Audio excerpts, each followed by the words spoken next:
Street Army.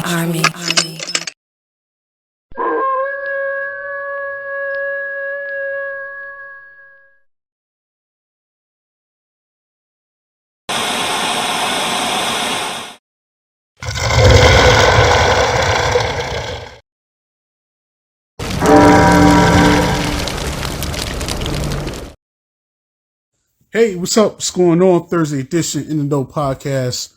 I'm your host, Bezo, aka Bezoness. Hope everybody's doing well. We got a special interview. My homeboy ARES, Street Army Entertainment. I interviewed this young man, I want to say 4 years ago. It was funny because with that situation, I was running late. I was on the highway and I was in traffic. I was trying to make it to the studio, try to get the interview done, but we knocked it out. So I appreciate him for that, for being a little bit tardy.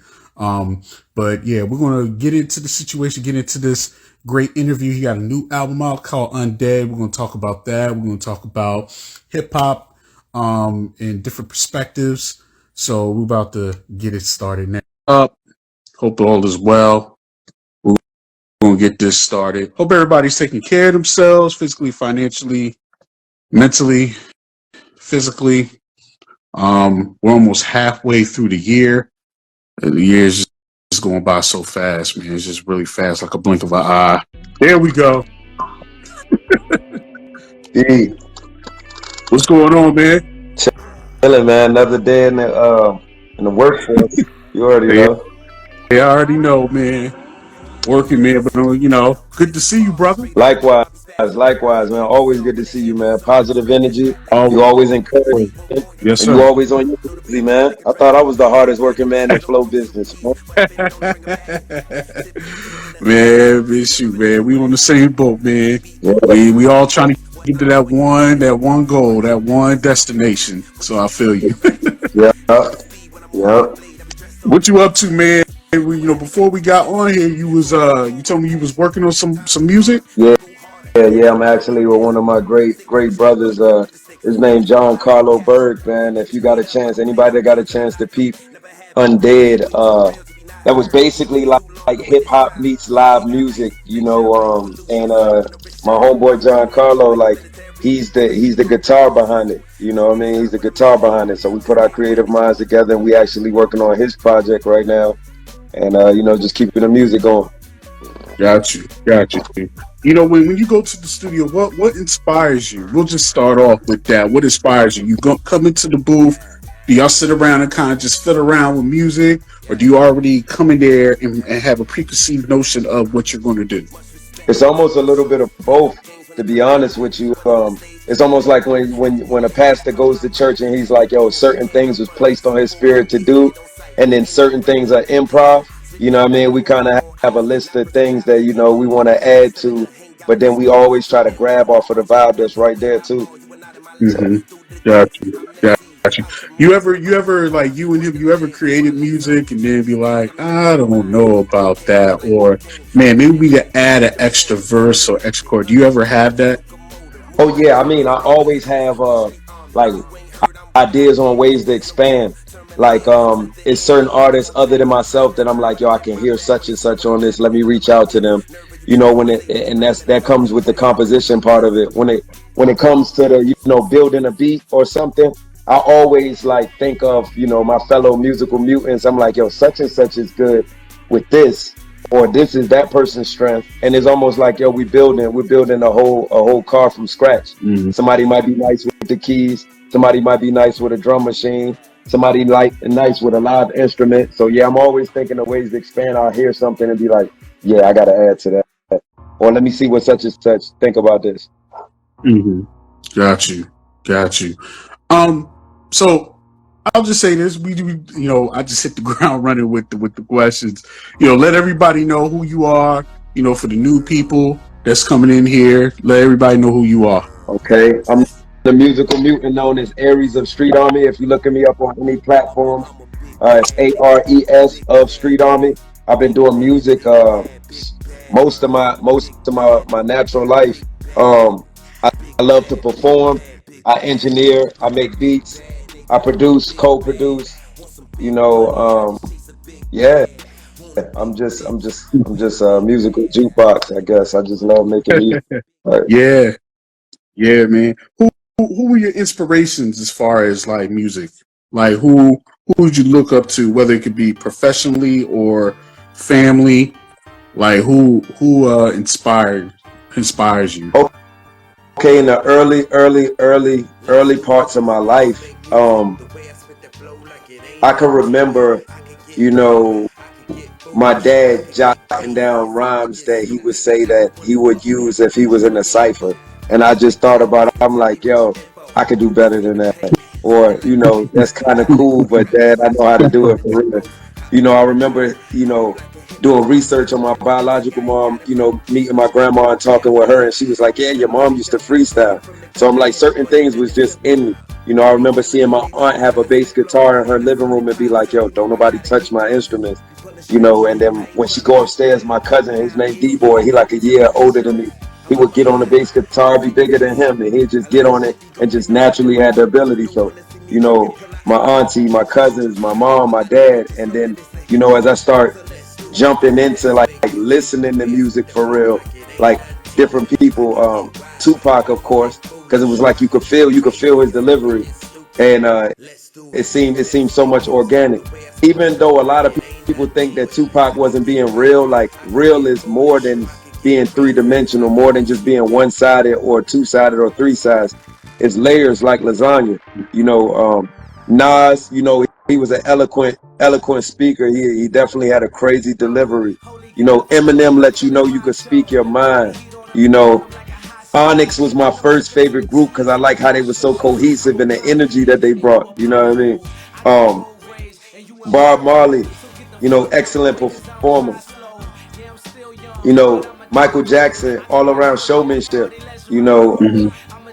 yeah, yeah. I thought you were gonna name about five more. Yo, I was about to say Whitney Houston. I was about to say Buju Banton. I was about to say Busta Rhymes. You know, I come from the era of those people. You know what I mean? Right, right.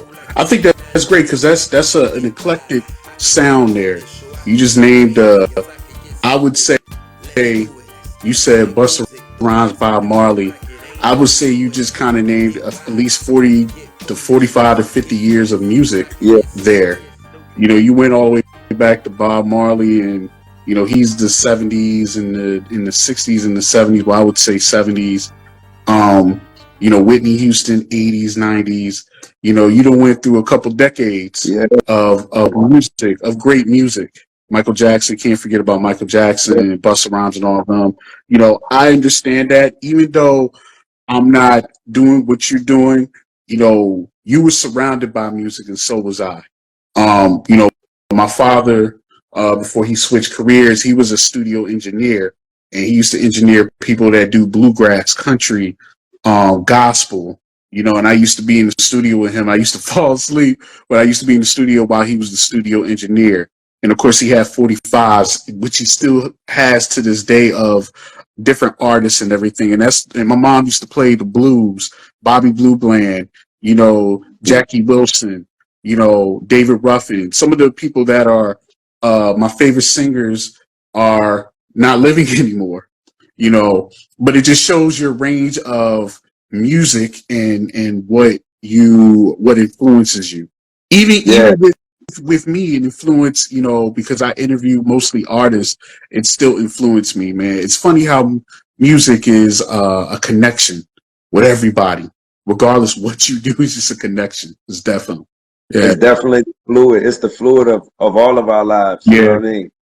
yeah, Everybody in yeah. some sort of way, whether you're an athlete and you listen to it, to train with, whether Mm-hmm, you're a commuter, mm-hmm. whether it's the train, the bus, a bike, a car, you know, we just so happen to be sitting in the front rows of it, really engaged and engulfed in it, you know what I mean, for real. And Mm-hmm. that's why I appreciate what you do, man. I appreciate, because you got a certain energy with you that draws people to you, and you use it the right way. You know what I Yeah, mean? You use it the right way. You like a vessel for people to know more about other people, know more, be more edified about entertainment and what it takes. And you actually going after your goals and your dreams in the process.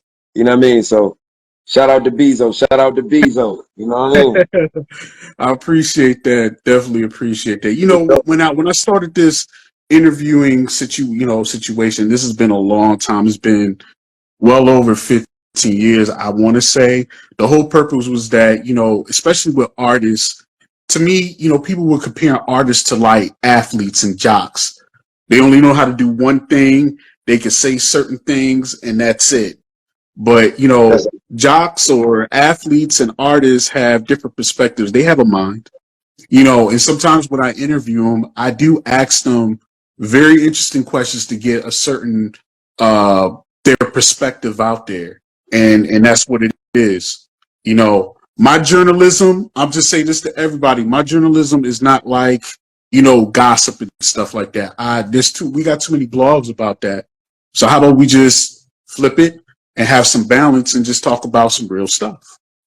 You know, yeah, yeah. even though I know gossip and stuff would take me to a whole nother level, Now you, you give you know what I mean? yeah, you giving the people something that they don't get on an everyday basis. You know what I Yeah, mean? And that's one yeah. of the things like I like about the music that I create because I could rap about anything. I could rhyme Mm-hmm. about anything. I could be Dr. Seuss. I could rap about ABC. I could rap about girls, twerking in the clubs and all of that. But that ain't the lifestyle that I personally live and the type of music I enjoy. So I give them something real. You know what I mean? I give them Mm-hmm. I give them I give them perseverance. I give them dedication. I give them bumps and bruises and scars and mental health struggles. I give them behavioral struggles. I give them the obstacles of the day throughout the week. Being great and continuing to be great. Mm-hmm. Because if you fake, then it's only gonna last for so long. But like you said, Mm-hmm. you've been doing this for so long. I've been doing this for so long. Like it's real. We just got to shine more light on the real and get a bullshit less play. Definitely.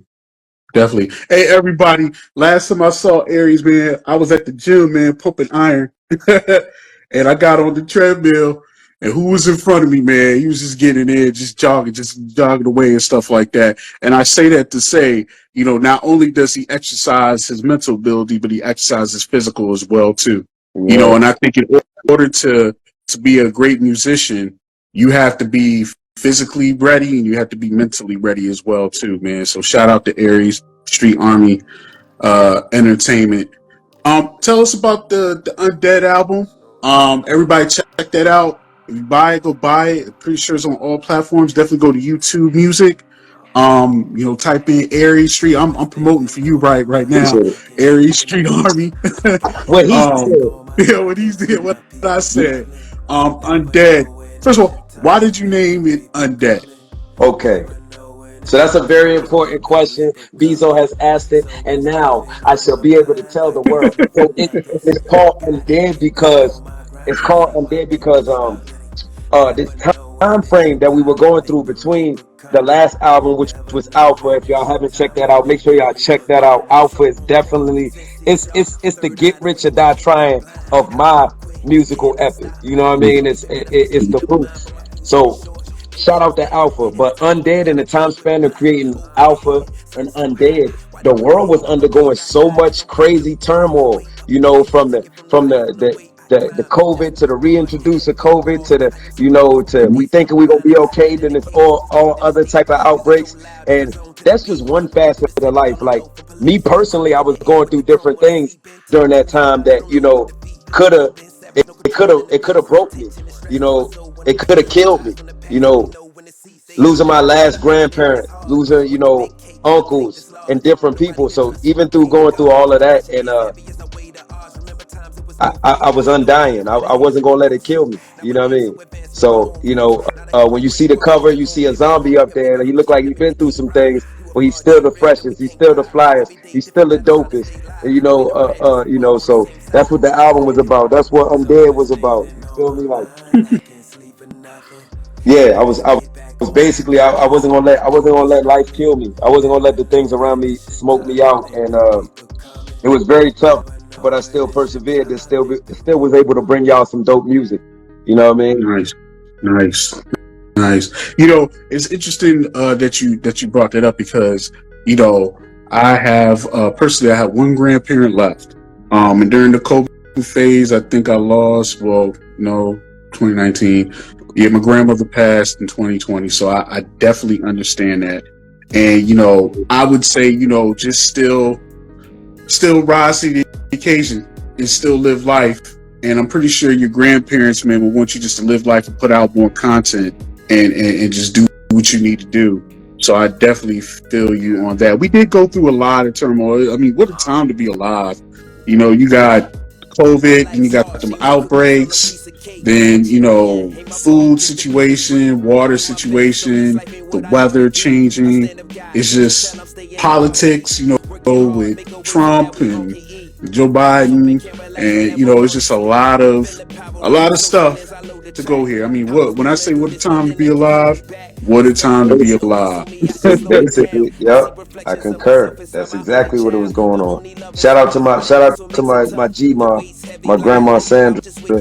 You know, I wrote my first song at her house, you know, in front of like I had a tape player. You Mm-hmm. know, I was playing the beat, I just kept rewinding the beat, and she came downstairs and was like, "Yo, what you doing?" I was like, "I'm writing a song," and she was like, "Well, keep doing your thing." So when you say like, you know, she would want me to keep doing it, that's one of the inspirations of why it's no quitting, it's no failure, it's not even an option, it's not even a thing of mine. I can't even imagine.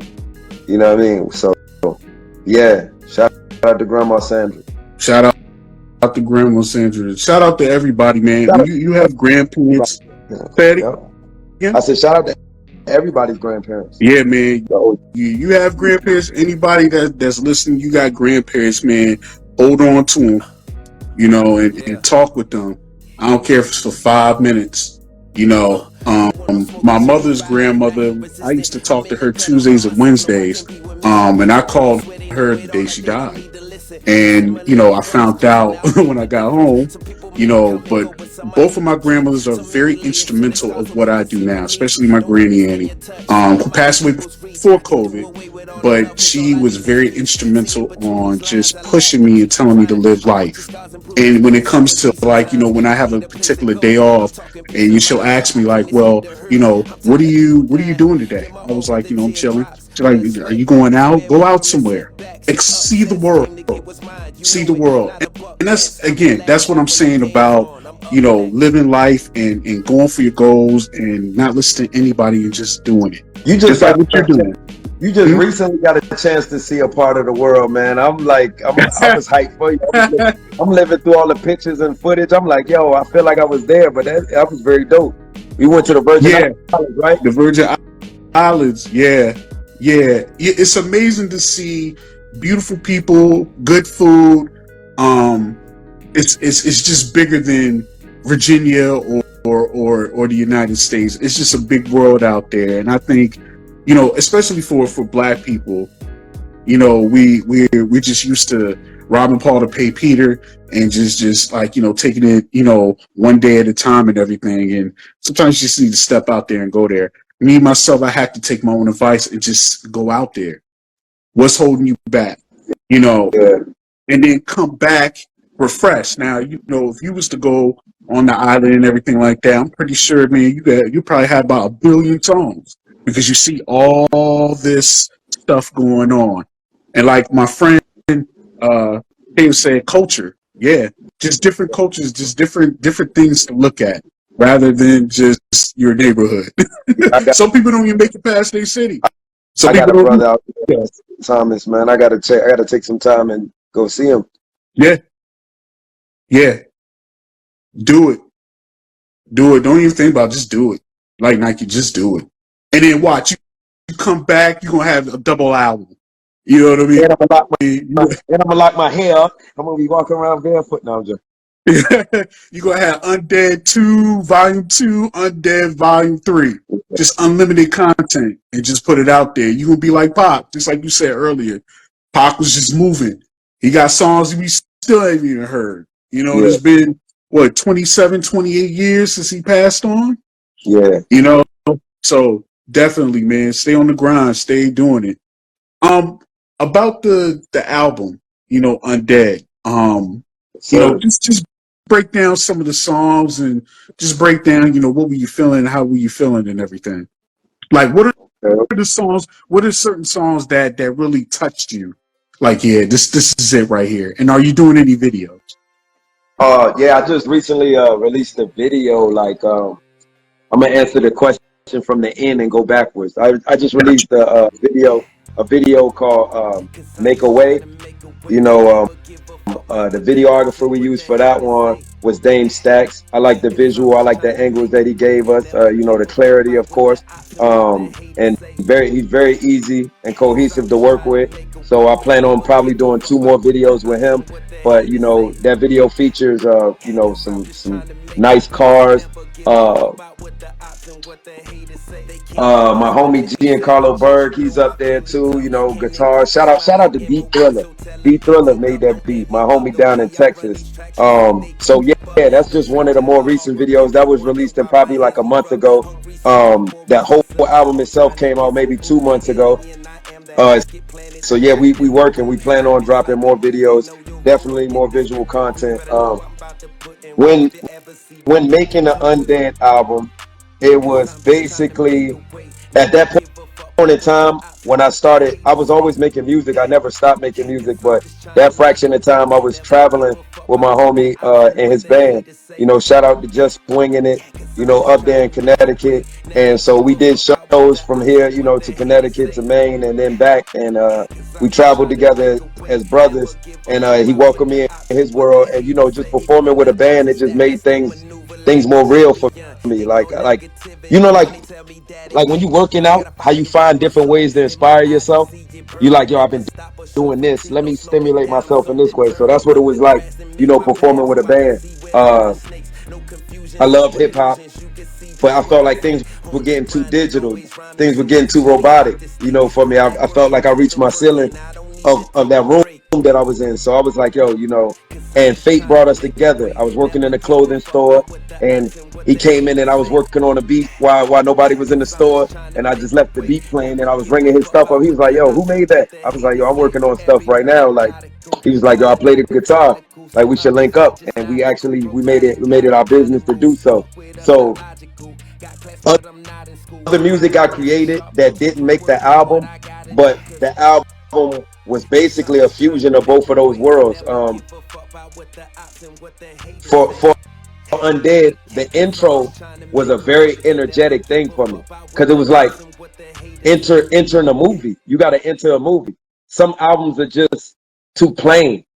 So when you hear the trap hop intro on Undead, it's like boom. It's like an explosion. It's like you're stepping into it and you a treadmill that's already going and you just got to catch up. So I was helping people catch up real quick to where I'm at right now. It's like we doing that type of stuff. And the intro was dope.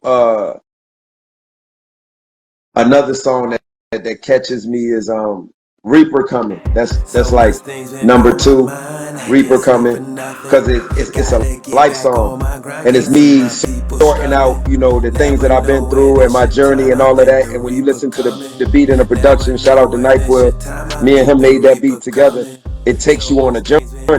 Me and him, we always have deep talks and we talk about life and where we trying to go with it, and we both humble guys, and the world get us misunderstood. So that was the beat came from a conversation of that. Full Moon, shout out to all my werewolves. Full Moon was definitely about the transformation of what happens when I get on stage, or like it's not that I'm not being me, but it's like I let a real beast out when I get on stage. I let an animal go out. I let the energy go. Some artists, they just sound good in the studio, but they can't show you why you should buy their tickets to their shows. You know what I mean? Like, I done heard people go to people's shows and be like, man, I could have just listened to his CD because his performance damaged my view of him. Like, basically, like, he didn't give us a show. He did this like he was just in his living room and it really wasn't. So if you look on my YouTube page, you get a chance to see me performing. I try to throw some performances up there so people can see what it's like. They could get the experience even if they're not able to show up. Um, Let's do it. Me and my brother Kiko Sam, we're the world's greatest tag team. Shout out to Kiko Sam and his music. Make sure y'all check that out. You know, gotta throw one of those up there. People like the sauce of that. You know, Make a Way, of course. That's like a ride, southern, you know, enthusiastic type of, you know, keep yourself motivated song. Also, I got a song up there called Sorries. You know, it's about intimate, you know, being close to somebody and things don't quite work out, and you're sorry, maybe they're sorry, maybe you understanding how it turned out, and you know, whether it's for the better or for the worse. It's just, you know, relationships got a lot of sorries in it, and there's nothing wrong with being vulnerable. There's nothing wrong with it, you know, accepting, you know, wrong decisions. You know what I mean? But it's like it's all in how you're gonna move after that. You know, what course of action you want to implement for real. So Sorry is one of my joints up there for real. It took a long time for me to even listen to that song because it was so charged with emotion how it was built.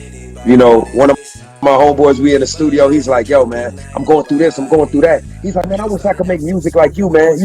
You make something out of anything. Like, and so he was just telling me his story. And he was like, I wish I could put this into a song or a hook. And I just did it. I said, bro, I cut on the microphone, I went in the booth and I recorded it. He was like, bro, how you do that, bro? And the original beat to Sorries was made by a producer named, you know, Six Dimension.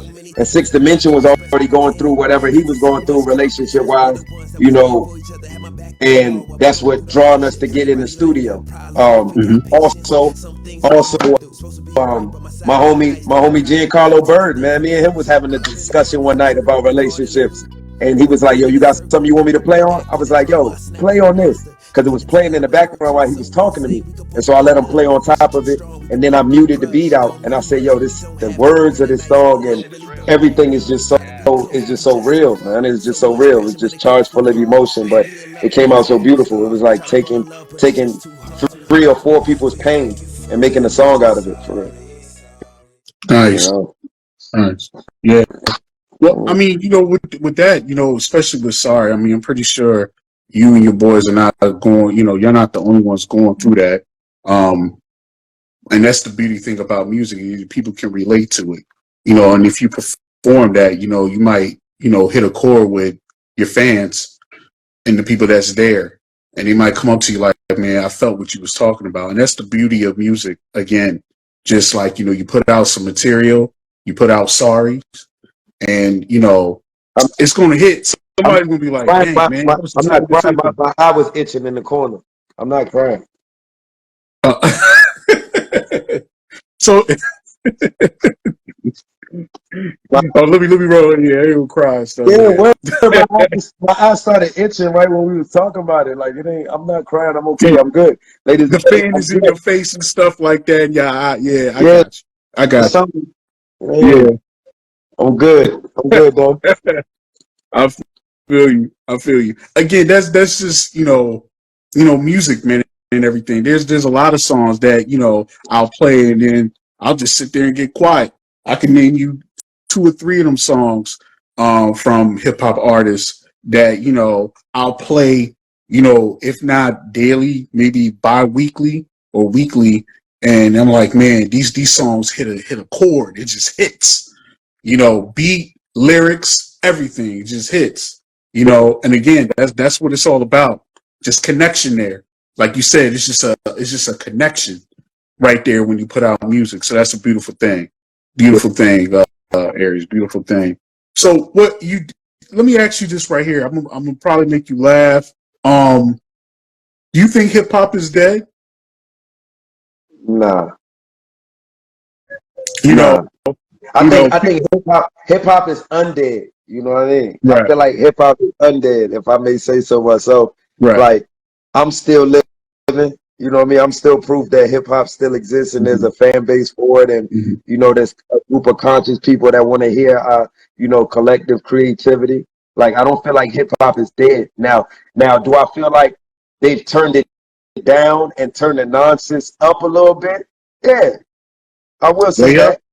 You know what I mean? I'm talking about it's peaking. It's peaking. Like, you know, like when you go to the club and they got it's some decent music, but they just got it too loud. Like, that's how the BS music is right now. It's like you said, people are entertained by gossip, they entertained by controversy, and a lot of times this is an era where people don't want to cultivate great music. They just want it now.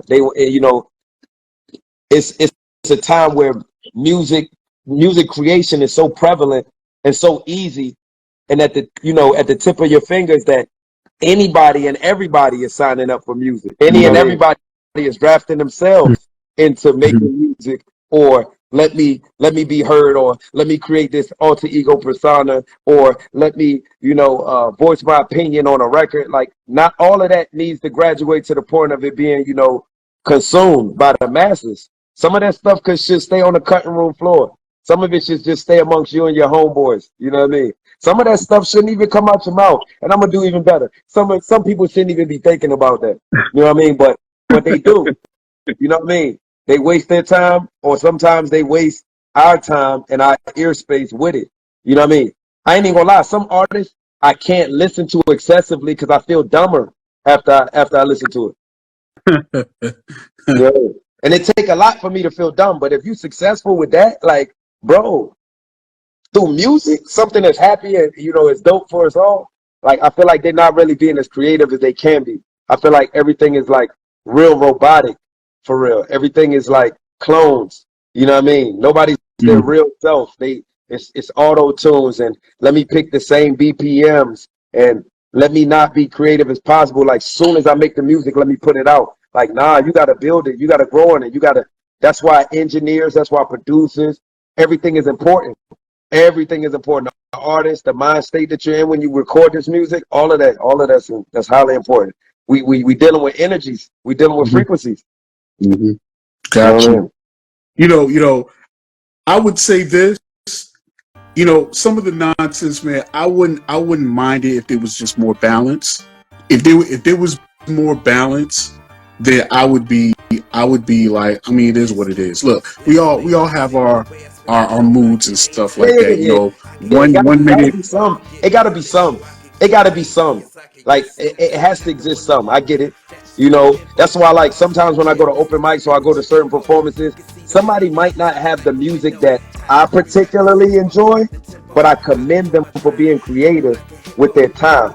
I commend them for getting up in front of people that they don't know, presenting the idea to the people. I get that. Like, that's an essential part of the game. Like, I made music that was probably written well, produced well, but not recorded well. You know what I mean? I made music that was probably could have been on better production. It was recorded well and written well. But that was so long ago.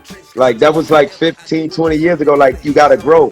You know what I mean? So we have our stages and our trials. And I ate fast food before, but I don't. It's been over 15, 20 years since I ate fast. Like, we done with that. We done with that. You know what I mean? Like, so, like you said, if it was a balance, if it was good music and then some dumb, fun, crazy, creative stuff, but Yeah. but like, being that everybody can do it now, any and everybody is doing it now. You know what I mean? Mhm. That's the problem, and we gotta stand firm on what we know as great music, whether it's me or somebody else. If it's not great, it's not great. If it's good, it's just good. If it's okay, it could be better. And if it's garbage, work on it. You know what I mean?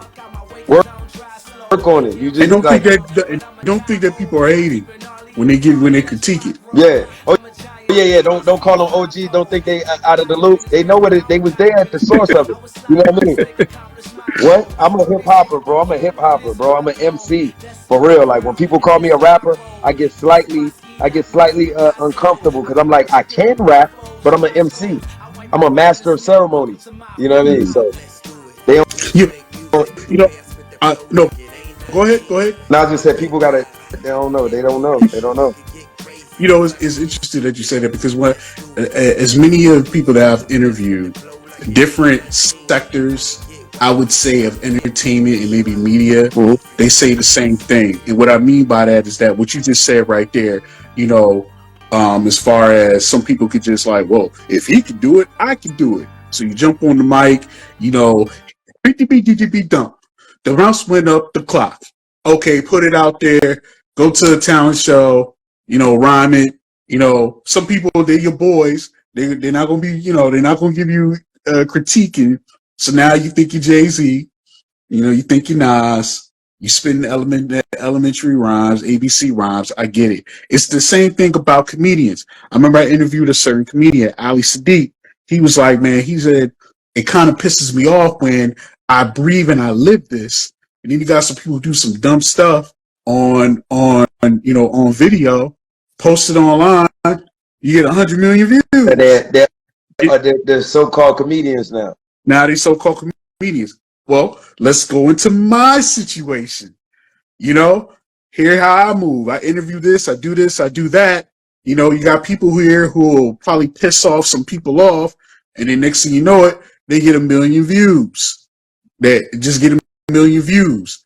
And the person that they interview, the interviewee wants to punch them in their face, and then the interviewer just keeps rousing that person up, and then all of a sudden now you get 5 million views. Yeah. Whereas me, I come to you, very modest, very chill. You got a lot of quality interviews, like, bro. I watch them.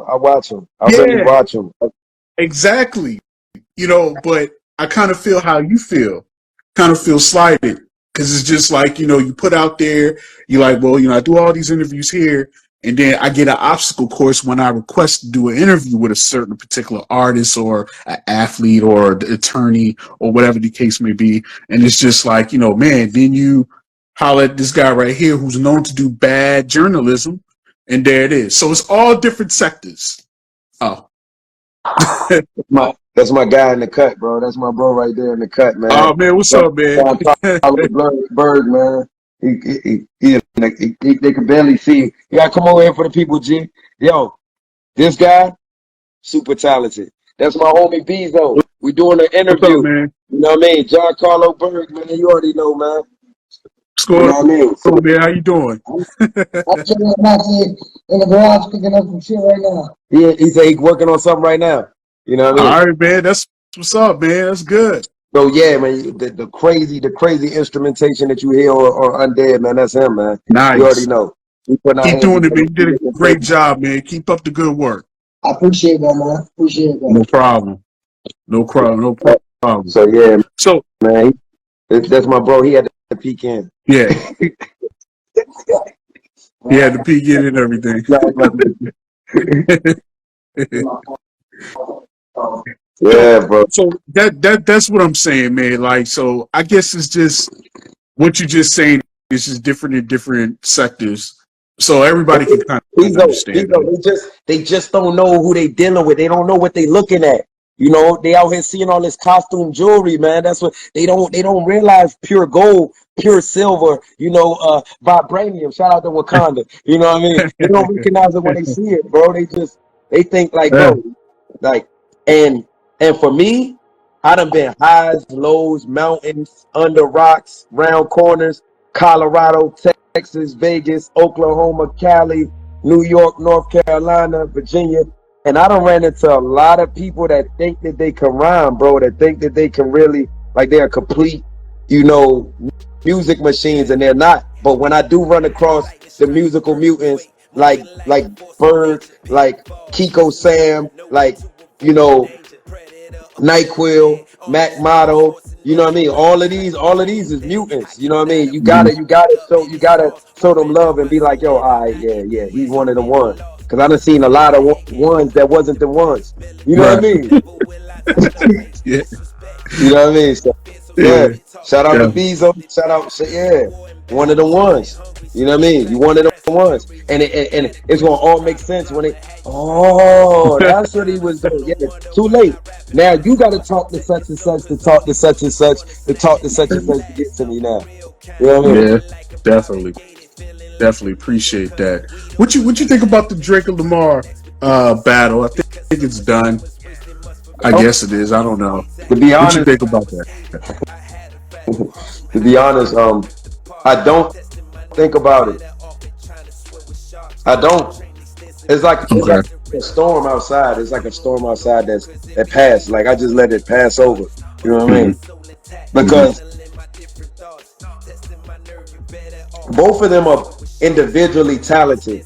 You know what I mean? But people forget when you clash or you have a diss or you have a disagreement, you kind of take energy away from whatever you're doing to pay this situation some mind. You know what I mean? It takes some of your momentum away to get into it with somebody. Your focus goes from being here to being here, or whatever the case may be. So I feel like both of those artists, they're on pause for making great music right now. Sometimes it inspires certain people to make some of the best music they ever had, and then you be like, "That's what it took for you to make that." You know what I mean? Right. That's like, you know what I mean? Like it shouldn't take a beef for y'all to be super creative. You know what I mean? And I feel like a lot of people shunning J. Cole for not tagging himself in there, but I'm just like, yo, for real, he was smart about it. He showed you a bit of what he can do. That was a jab. You know what I mean? He didn't put it all on following through on a power hook shot, but he let you know it's an unwritten law. Like neither one of them can mess with Cole for real. You know what I mean? Neither one of them can mess with the quality music that Cole made. And he let y'all, fight over the scraps, and then he go back to making quality music. Kendrick Lamar himself, he probably should have learned from the OGs before him. They was able to make diss records and still make it marketable. He has yet to give us a diss record that's super marketable. Okay. So this beef hasn't brought out the best in him yet. When it comes to Drake, it's distracting Drake's focus. You know what I mean? It's unraveling the enigma of what we call Drake. Does he have a ghostwriter? Does he not have a ghostwriter? And these are all things that I'm thinking about now because you asked me the situation. But this is the reason why I'm not so interested in it, because it's not like, it's not like Drake is about to make the best music that he already has off of this beat because he's already been making great music. Kendrick Lamar has yet to show us a diss record that's gonna be played 20 years from now.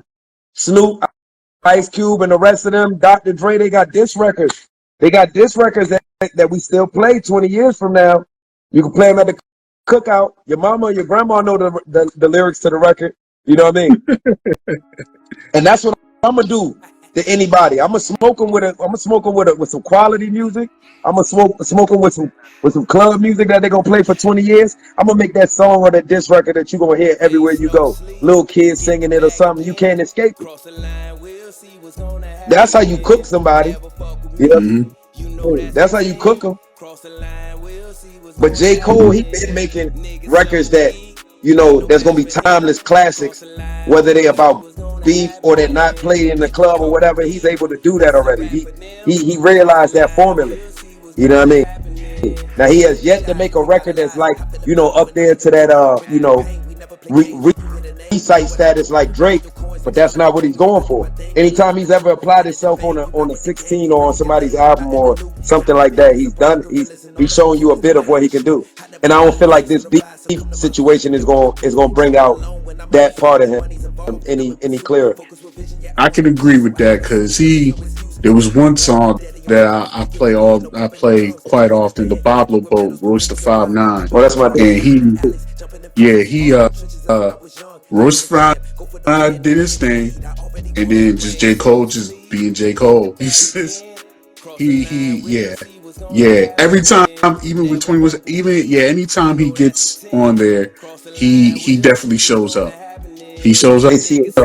They see a glass is empty. I see a glass full of ether. You know what I mean? Like the way that his perspective and the way that he articulates it is like it's second to none. Like it's not like you really not going. Nah. You know what I mean? Nah. That's not even that's like, bro, that's like being a professional fighter, but you backyard fighting for no reason. Right. Off the book. You know what I mean? Like, I'm gonna be honest with you. I was kind of thrilled about this back and forth. That's because we got nothing. Bro, I'm more excited in the Chris Brown Quavo joint. I feel like I heard about that, but I haven't heard because for one, shout out to Virginia, man. Breezy, you know what I mean? Come on, Breezy, bro. Drake didn't even want it with Chris Brown. He didn't want it with Chris Brown. Chris Brown would have smoked him on the singing tip and the rapping tip. It would have got crazy. He didn't want none with Pusha T either. Not even. Yeah, he ain't want none with Pusha T, man. That's Virginia, bro. That's what I'm trying to tell you, bro. He don't want it with this side, man. He better stay up there. He don't want it with this side, man. Like Chris Brown, bro. He lyrical, bro. People don't understand. Chris Brown would have smoked Drake, bro, all the way around. Yeah, he's just a all around man. Shout out to Chris Brown, man. He's just an all around talent. Just period. Singing, dancing, rapping. Yeah, all around. I'm a fan of his, man. He's definitely talented. So what's the next move for you, man? Well, right after this, me and G, we about to record some stuff. I'm about to record about 2 songs, and then I got a couple of things that I want him to, play on top of. I'm doing some production right now with Contour Beats, NyQuil, Mac Motto, MT Beats, The Man with the Plan, and Bird. My homie Taylor Knopf, very talented R&B artist, songwriter, producer, and engineer. So yeah, that's what's coming up next. I'm about 3 or 4 songs into the next project, already mixed and mastered. Shout out to all the other creative minds that I build with, A Monty, Kurt McGirt, D Thriller Beats. Shout out to all of them. Yeah, man, it's a crazy conglomerate. So I'm just trying to, all this work that's coming off the conveyor belt, I'm just trying to lift it and keep going crazy, bro. Keep going crazy. I'm gonna be on A Monty's podcast next month, or in a couple of weeks, and yeah, just trying to keep it going, bro. Just trying to keep it going. I'm ready to get up on the stage again, though, and let out some energy. Nice. Hopefully soon. Hopefully soon, man. Let everybody know where they can get your music at, where they can listen to, and how they can book you. Contact information. So I don't know if y'all familiar with all the different facets of, listening, live streaming and listening to music. I don't know what's your thing. I don't know if it's Pandora, Deezer, Spotify, YouTube Music, or whatever. But, you can search me up, ARES of Street Army, on all platforms. You can Google that if you like. Aries Allen on Facebook, of course. Spotify, give me more monthly listeners. That's super dope. YouTube Music. And if you're on YouTube, you got to look up the number 1, Manimal, like animal with an M. 3, that's my YouTube page. You can catch live performances. You can catch new videos. You can catch the album up there. So, I appreciate any and everybody tuning in, taking the time out of their busy and productive lives. And yeah, turn me up way loud. Play me way louder than that other bull that be going on in the world. So, like Bezo said, we need balance. That stuff already turned up. So we gotta put some more real back in the game. Balance, man. That's all. Just balance. That's all I ask for.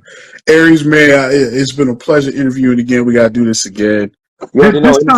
This time, not every 4 years, because I noticed I was looking at the messenger and I was like, well, damn, man, I interviewed this dude back in 2021. Yeah. You know what I mean? Yeah. So that was like 3-4 years ago. Yeah, man. Yeah, man. So Bezo, stay tuned too. Every time you see an album drop, we do for one of these, at least. You know what I mean? At least. And my goal is every year to drop an album. You know what I mean? Nice. Other things gonna be happening in between, but yeah, we're gonna stay up over the years, man. You're a good brother. I appreciate your time. Yeah, and hit me up anytime. Let's get in that gym, bro. Yes, sir. Take care of yourself. I'll talk to you soon. All right, brother. All right, peace. Street Army.